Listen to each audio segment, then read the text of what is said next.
जितपद्मा 38वां पर्व कथा। अथानंतर न्याय के वेत्ता श्रीराम ने अतिवीर्य के पुत्र विजयरथ का उसके पिता के पद पर अभिषेक किया। उसने अपना सब धन दिखाया और माता अरविंदा की पुत्री अपनी रत्नमाला नामक बहन लक्ष्मण के लिए देनी कही, सो राम ने उसे एवंस्तु कहकर स्वीकृत किया।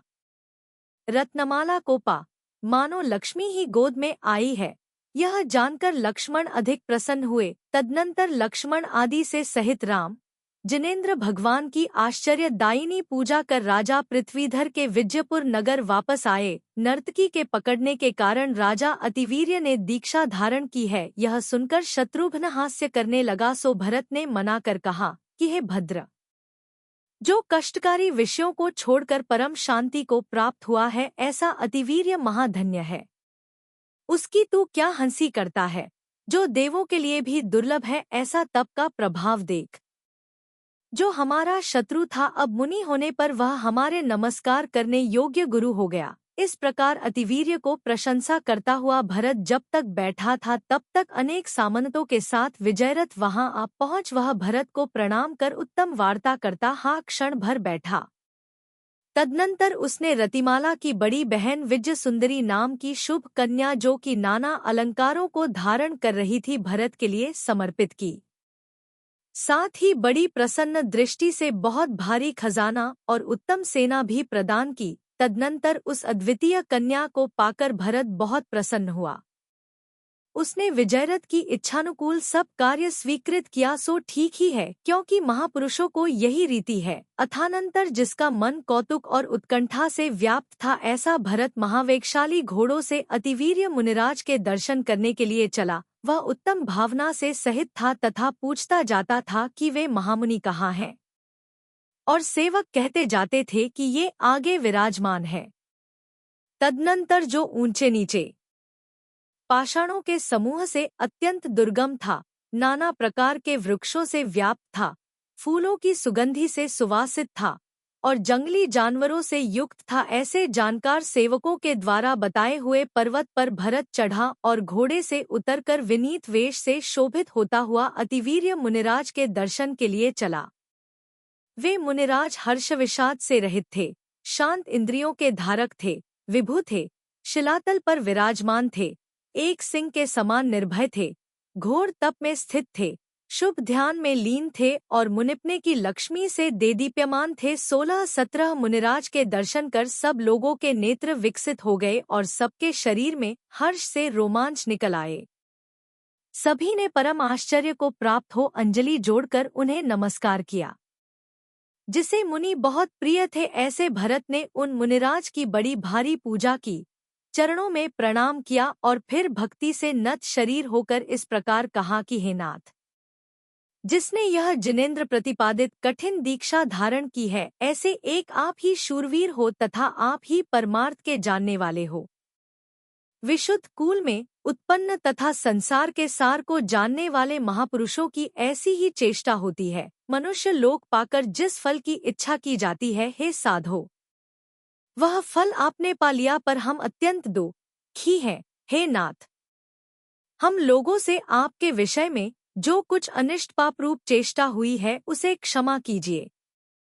आप कृतकृत्य हैं, अतिशय पूज्यता को प्राप्त हुए आपके लिए हमारा नमस्कार है। इस प्रकार महामुनिराज अतिवीर्य से कहकर तथा अंजलि सहित प्रदक्षिणा देकर उन्हीं से संबंध रखने वाली कथा करता हुआ भरत पर्वत से नीचे उतरा। तदनंतर हजारों सामंत जिसके साथ थे तथा जो विभ्वरूपी समुद्र के बीच में गमन कर रहा था, ऐसा भरत हस्तिनी के पृष्ठ पर सवार हो अयोध्या के लिए वापस चला। बड़ी भारी सेना और सामंतों के बीच में स्थित भरत ऐसा सुशोभित हो रहा था मानो अन्य द्वीपों के मध्य में स्थित जम्बूद्वीप ही हो। भरत प्रसन्न चित्त से इस प्रकार विचार करता जाता था कि जिन्होंने अपने जीवन का भी लोभ छोड़कर हमारा इष्ट किया, ऐसी लोगों को अनुरंजित करने वाली वे नर्तकियां कहाँ गई होंगी। राजा अतिवीर्य के सामने हमारी परम स्तुति कर उन नर्तकियों ने जो काम किया, अहो, वह बड़े आश्चर्य की बात है। अथवा समस्त संसार में स्त्रियों की ऐसी शक्ति कहाँ है। निश्चय से यह कार्य जिन शासन को देवियों ने किया है। तदनंतर जो नाना प्रकार के धान्य से युक्त पृथ्वी को देख रहा था, जिसकी कीर्ति समस्त संसार में व्याप्त थी, जो परम प्रभाव को धारण कर रहा था और जो उत्कृष्ट अभ्युदय से युक्त था। ऐसे भरत ने शत्रुघ्न के साथ अयोध्या में प्रवेश किया। वहां विजय सुंदरी के साथ प्रीति को धारण करता हुआ भरत सुलोचना सहित मेघस्वर, जयकुमार के समान सुख से रहने लगा। अथानंतर सब लोगों को आनंद उत्पन्न करते हुए राम लक्ष्मण कुछ समय तक तो राजा पृथ्वीधर के नगर में रहे, फिर जानकी के साथ सलाह कर आगे का कार्य निश्चित करते हुए इच्छित स्थान पर जाने के लिए उद्यत हुए। तदनंतर जो सुंदर लक्षणों से युक्त थी और आंसुओं से भीगे चंचल कनीनिका वाले नेत्र धारण कर रही थी, ऐसी वनमाला लक्ष्मण से बोली कि हे प्रिय, यदि मुझ मंदभाग्या को तुम्हें अवश्य ही छोड़ना था तो पहले ही मरने से क्यों बचाया था, सो कहो। तब लक्ष्मण ने कहा कि हे भद्रे, हे प्रिय, हे वराने, विषाद को प्राप्त मत हो। मैं बहुत ही थोड़े समय बाद फिर आ जाऊंगा। हे उत्तम विलासों को धारण करने वाली प्रिय, यदि मैं शीघ्र ही तुम्हारे पास वापस न आऊं तो सम्यक दर्शन से हीन मनुष्य जिस गति को प्राप्त होते हैं उसी गति को प्राप्त हों। हे प्रिय, यदि मैं तुम्हारे पास न आऊं तो साधुओं की निंदा करने वाले अहंकारी मनुष्यों के पाप से लिप्त हो। हे प्राणवल्लभे, हमें पिता के वचन की रक्षा करनी है और बिना कुछ विचार किए दक्षिण समुद्र के तट जाना है। वहां मल्याचल की उपत्यका में जाकर उत्तम भवन बनाऊंगा और फिर तुम्हें ले जाऊंगा। हे सुंदर जांघों वाली प्रिय, तब तक धैर्य धारण करो। इस प्रकार उत्तम शब्दों से युक्त शब्दों के द्वारा वनमाला को शांत कर लक्ष्मण राम के पास जा पहुँचे। तदनंतर जब सब लोग सो गए तब किसी के बिना जाने ही राम लक्ष्मण और सीता के साथ नगर से निकलकर आगे के लिए चल पड़े। जब प्रभात हुआ तब नगर को उनसे रहित देख समस्त जन परम शोक को प्राप्त हुए तथा बड़े कष्ट से शरीर को धारण कर सके। वनमाला भी घर को लक्ष्मण से रहित देख बहुत शोक को प्राप्त हुई तथा लक्ष्मण के द्वारा की हुई शपथों का आश्रय ले जीवित रही। तदनंतर महान धैर्य के धारक राम लक्ष्मण पृथ्वी पर विहार करते हुए परम आनंद को प्राप्त हुए। उन्हें देख लोगों को आश्चर्य उत्पन्न होता था। वे तरुण स्त्री लताओं के मन और नेत्ररूपी पल्लवों को कामरूपी तुषार से जलाते हुए धीरे धीरे विहार करते थे। हे सखी, इन दोनों ने किस पुण्यात्मा का कुल अलंकृत किया है? वह कौन सी भाग्यशालिनी माता है जिसने इन दोनों को जन्म दिया है? यह स्त्री धन्य है जो इनके साथ पृथ्वी पर विहार कर रही है। यदि ऐसा रूप देवों का होता है तो निश्चित ही ये देव हैं। ये सुंदर पुरुष कहाँ से आए हैं, कहाँ जा रहे हैं और क्या करना चाहते हैं? इनको यह ऐसी रचना कैसे हो गई जिनके नेत्रकमल के समान तथा मुख चंद्रमा के तुल्य है? ऐसे दो पुरुष एक स्त्री के साथ इस मार्ग से जा रहे थे। सो हे सखियों, तुमने देखे हे मुग्धे, ये अतिशय सुशोभित व्यक्ति मनुष्य हो अथवा देव, तू निर्लज्ज होकर शोक किस लिए धारण कर रही है? अई मूर्खे, ऐसे मनुष्यों का रूप बहुत भारी पुण्य के बिना चिरकाल तक देखने को प्राप्त नहीं होता। इसलिए लौट जा, स्वस्थ हो, नीचे खिसके हुए वस्त्र को संभाल और अत्यधिक पसारे हुए नेत्रों को खेद मत प्राप्त करा। अरी बाले, नेत्र और मन को चुराने वाले इन कठोर पुरुषों के देखने से क्या प्रयोजन है? धीरज धर। इस प्रकार स्त्री जनों को वार्तालाप करने में तत्पर करते हुए शुद्ध चित्त के धारक वे दोनों स्वेच्छा से विहार कर रहे थे। इस प्रकार नाना देशों से व्याप्त पृथ्वी में विहार करते हुए वे क्षेमांजलि नाम के परम सुंदर नगर में पहुँचे। उस नगर के निकट ही वे मेघ समूह के समान सुंदर एक उद्यान में सुखपूर्वक इस प्रकार ठहर गए जिस प्रकार की सौमंस वन में देव ठहर जाते हैं। वहां लक्ष्मण के द्वारा तैयार किया उत्तम भोजन ग्रहण कर राम ने सीता के साथ दाखों का मधुर पेय दिया।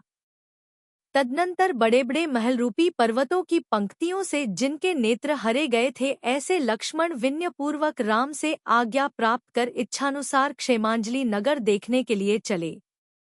उस समय वे उत्तम मालाएं और पीत वस्त्र धारण किए हुए थे तथा सुंदर विलास से सहित थे। नाना लताओं से आलिंगित उत्तमोत्तम वनों, स्वच्छ जल से भरी तथा शुक्ल मेघों के समान उज्ज्वल तटों से शोभित नदियों, नाना प्रकार की धातुओं से रंग बिरंगे क्रीड़ा पर्वतों, ऊंचे ऊंचे जिन मंदिर, कुओं, वापिकाओं, सभाओं, पानीयशालाओं और अनेक प्रकार के मनुष्यों को देखते हुए उन्होंने नाना प्रकार के व्यापार कार्यों से युक्त नगरी में बड़ी धीरता से प्रवेश किया। लोग उन्हें बड़े आश्चर्य से देख रहे थे। जब ये नगर के प्रधान मार्ग में पहुंचे तब उन्होंने किसी नगरवासी से निश्चिंतता पूर्वक कहा हुआ यह शब्द सुना। वह किसी से कह रहा था कि अरे सुनो सुनो, संसार में ऐसा कौन शूरवीर पुरुष है जो राजा के हाथ से छोड़ी हुई शक्ति को सहकर जितपद्मा कन्या को ग्रहण करेगा।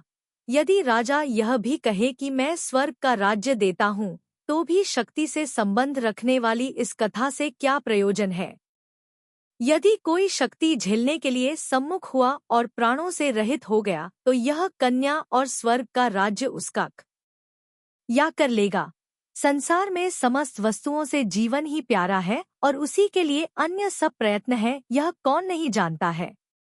अथानंतर इस प्रकार के शब्द सुनकर लक्ष्मण ने कौतुकवश किसी मनुष्य से पूछा कि हे भद्र, यह जितपद्मा कौन है जिसके लिए लोग इस प्रकार वार्ता कर रहे हैं। इसके उत्तर में उस मनुष्य ने कहा कि जिसकी कीर्ति समस्त संसार में व्याप्त है तथा जो अपने आप को अति पंडित मानती है, ऐसी इस काल कन्या को क्या तुम नहीं जानते।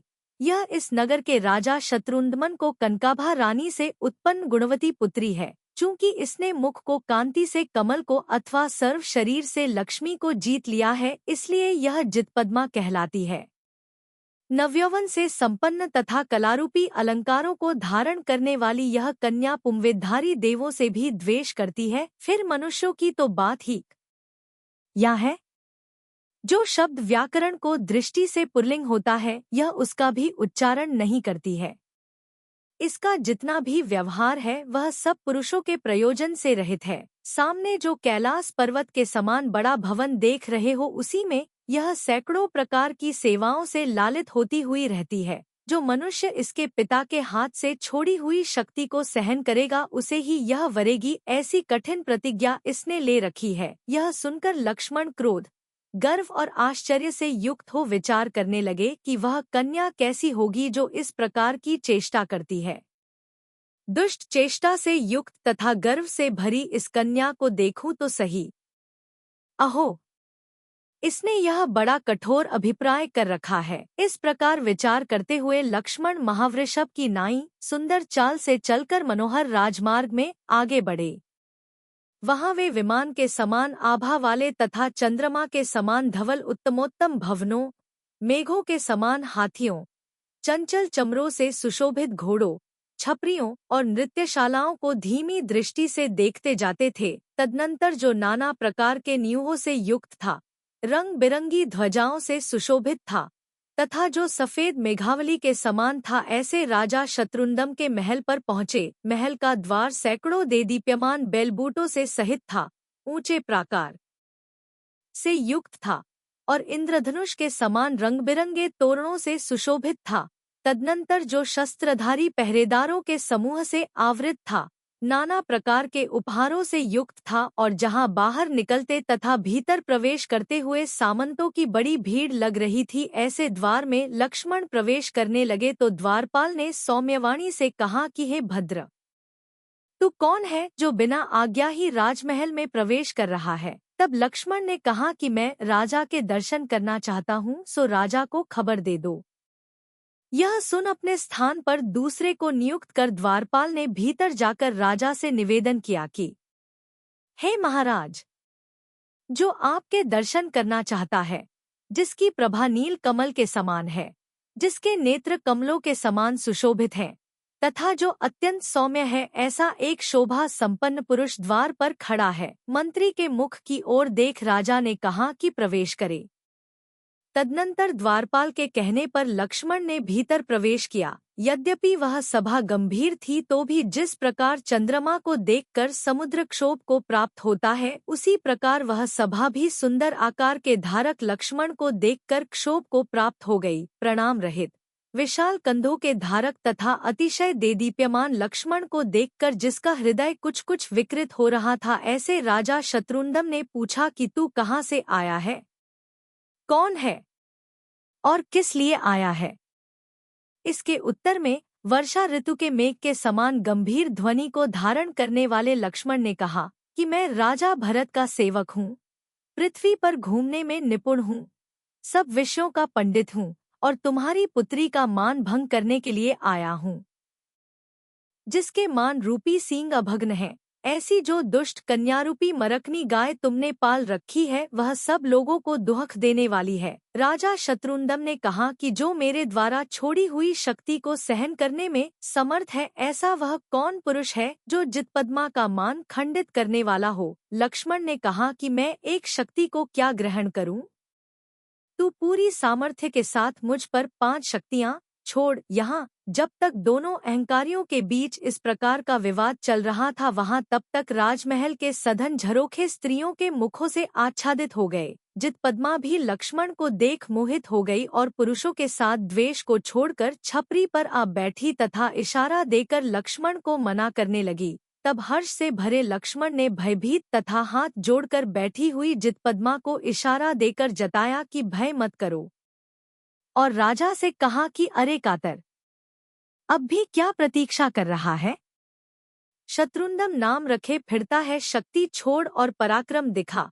इस प्रकार कहने पर राजा ने कुपित हो अच्छी तरह कमर कसी और जलती हुई अग्नि के समान एक शक्ति उठाई। तदनंतर यदि मरना ही चाहता है तो ले झेल, यह कहकर भौं को धारण करने वाले विधि विधान के ज्ञाता राजा ने आलीड़ आसन से खड़ा होकर वह गदा छोड़ दी। लक्ष्मण ने बिना किसी यत्न के ही दाहिने हाथ से वह शक्ति पकड़ ली। सो ठीक ही है, क्योंकि बटेर के पकड़ने में गरुड़ का कौन सा बड़ा मान होता है।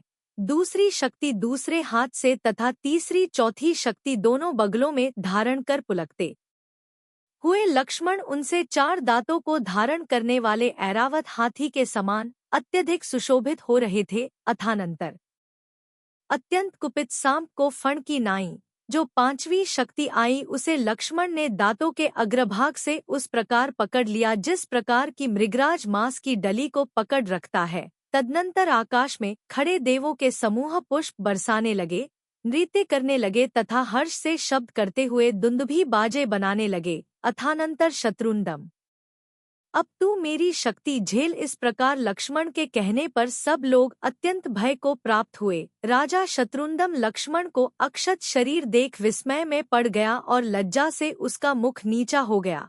तदनंतर मंद मुस्कान की छाया से जिसका मुख नीचे की ओर हो रहा था, ऐसा जितपद्मा रूप तथा आचरण से खिंचकर लक्ष्मण के पास आई। शक्तियों को धारण करने वाले लक्ष्मण के पास वह कृशांगी इस तरह अत्यंत सुशोभित हो रही थी जिस तरह की वज्र के धारक इंद्र के पास खड़ी नतमुखी इंद्राणी सुशोभित होती है। लक्ष्मण का जो हृदय बड़े बड़े संग्रामों में भी कभी कंपित नहीं हुआ था, वह जितपद्मा के नूतन समागम से कंपित हो गया।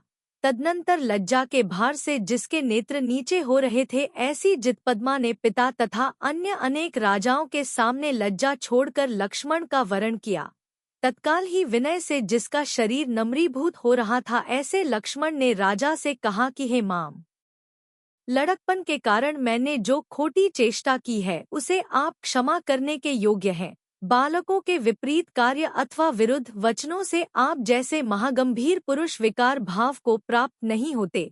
तदनंतर हर्ष और संभ्रम से सहित राजा शत्रुंदम ने भी हाथी की सूंड के समान लंबी तथा सुपुष्ट भुजाओं से लक्ष्मण का आलिंगन किया और कहा कि हे भद्र, जिस मैंने भयंकर युद्धों में मदस्रावी कुपित हाथियों को क्षण भर में जीता था, वह मैं आज तुम्हारे द्वारा जीता गया। जिसने गोल काली चट्टानों वाले पर्वत के समान कांति के धारक बड़े बड़े जंगली हाथियों को मदरहित किया था, वह मैं आज मानो अन्य ही हो गया हूँ। धन्य तुम्हारी अनुद्धतता और धन्य तुम्हारी अद्भुत विनय। अहो शोभनीक, तुम्हारे गुण तुम्हारे अनुरूप ही हैं। इस प्रकार सभा में बैठा राजा शत्रुंदम जब लक्ष्मण के गुणों का वर्णन कर रहा था, तब लक्ष्मण लज्जा के कारण ऐसे हो गए मानो क्षण भर के लिए कहीं चले ही गए हों। अथानंतर राजा की आज्ञा से मेघसमूह की गर्जना के समान विशाल शब्द करने वाली भेरियां बजाई गईं और हाथियों की चिंगाड़ का संशय उत्पन्न करने वाले शंख फूके गए। इच्छानुसार धन दिया जाने लगा और समस्त नगर को क्षोभित करने में समर्थ बहुत भारी आनंद प्रवृत्त हुआ। तदनंतर राजा ने लक्ष्मण से कहा कि हे श्रेष्ठ पुरुष, मैं तुम्हारे साथ पुत्री का पाणिग्रहण देखना चाहता हूँ। इसके उत्तर में लक्ष्मण ने कहा कि इस नगर के निकटवर्ती प्रदेश में मेरे बड़े भाई विराजमान हैं, सो उनसे पूछो, वही ठीक जानते हैं।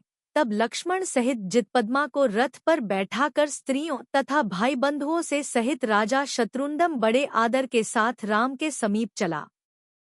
तदनंतर क्षोभ को प्राप्त हुए समुद्र को गर्जना के समान जोरदार शब्द सुनकर और उठे हुए विशाल धूलिप्तल को देखकर घुटनों पर बार बार हाथ रखती हुई सीता बड़े कष्ट से उठी और घबराकर स्खलित वाणी में राम से बोली कि हे राघव, जान पड़ता है लक्ष्मण ने कोई उद्धत चेष्टा की है। यह दिशा अत्यंत आकुल दिखाई देती है, इसलिए सावधान हो और जो कुछ करना हो सो करो। तब सीता का आलिंगन कर, हे देवी, भयभीत मत हो, यह कहते तथा शीघ्र ही धनुष पर दृष्टि डालते हुए राम उठे। इतने में ही उन्होंने विशाल नरसमूह के आगे उच्च स्वर से मंगल गीत गाने वाली स्त्रियों का समूह देखा। वह स्त्रियों का समूह जब क्रमक्रम से पास आया तब सुंदर स्त्रियों के शरीर से उत्पन्न होने वाले मनोहर हावभाव दिखाई दिए। तदनंतर जिनके नूपुरों की जोरदार झनकार फैल रही थी, ऐसी स्त्रियों के समूह को नृत्य करता देख राम निश्चिंत हो सीता के साथ पुनः बैठ गए। अथानंतर जिनके हाथों में मंगल द्रव्य थे, जो सब प्रकार के अलंकारों से अलंकृत थीं, अतिशय मनोहर थी और जिनके नेत्र मद से फूल रहे थे, ऐसी स्त्रियां राम के पास आईं। कमल के समान मुख को धारण करने वाले लक्ष्मण जितपद्मा के साथ रथ से उतरकर शीघ्र ही राम के चरणों में जा पड़े। तदनंतर राम और सीता को प्रणाम कर लजाते हुए लक्ष्मण राम से कुछ दूर हटकर विनयपूर्वक बैठ गए। शत्रुंदम आदि राजा भी क्रमक्रम से राम तथा सीता को नमस्कार कर यथास्थान बैठ गए।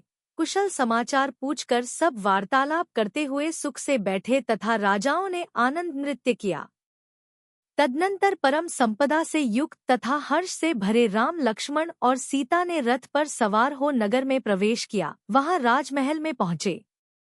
वह राजमहल एक सरोवर के समान जान पड़ता था, क्योंकि सौंदर्य रूपी केशर से युक्त स्त्रियों रूपी नील कमलों से वह व्याप्त था और शब्द करते हुए आभूषण रूपी पक्षियों से युक्त था। सत्यव्रत रूपी सिंह की गर्जना के भय से जिनके चित्त अत्यंत संकुचित रहते थे, जो कुमार लक्ष्मी से सहित थे, राजा शत्रुंदम जिनको इच्छानुसार सब सेवा करता था, जो महासुख से सहित थे तथा जो समस्त लोगों के चित्त को आनंद देने वाले थे, ऐसे नरश्रेष्ठ राम लक्ष्मण उस राजमहल में कुछ समय तक सुख से रहे। तदनंतर राम अर्धरात्रि के समय सीता के साथ इच्छानुसार राजमहल से बाहर निकल पड़े और लक्ष्मण भी वनमाला के समान विरह से भयभीत अतिशय दुखी जितपद्मा को प्रिय वचनों द्वारा आदरपूर्वक सांत्वना दे राम के साथ चले। इन सबके जाने से नगरवासियों का धैर्य जाता रहा। गौतम स्वामी कहते हैं कि हे श्रेणिक, जिन्होंने जन्मांतर में बहुत भारी पुण्य का संचय किया है, ऐसे सर्व प्राणियों को प्रिय पुरुष नाना प्रकार के उत्तम कार्य करते हुए जिस जिस देश में जाते हैं, उसी उसी देश में उन्हें बिना किसी चिंता के समस्त इंद्रियों के सुख देने में निपुण मधुर आहार आदि की सब ऐसी अनुपम विधि मिलती है कि लोक में जो दूसरों के लिए दुर्लभ रहती है। मुझे इन लोगों से प्रयोजन नहीं है, ये दुष्ट नाश को प्राप्त हों। इस प्रकार भोगों से अतिशय द्वेष रखने वाला पुरुष यद्यपि सर्वदा इन भोगों की निंदा करता है और इन्हें छोड़कर पर्वत के शिखर पर भी चला जाता है, तो भी अपनी कांति से सूर्य को जीतने वाला पुण्यात्मा पुरुष समस्त गुणों की प्राप्ति कराने में समर्थ इन भोगों के साथ सदा समागम को प्राप्त होता है। अर्थात पुण्यात्मा मनुष्य को इच्छा न रहते हुए भी सब प्रकार की सुख सामग्री सर्वत्र मिलती है। इस प्रकार आर्ष नाम से प्रसिद्ध रविशेणाचार्य कथित पद्मचरित में जितपद्मा का वर्णन करने वाला 38वां पर्व समाप्त हुआ।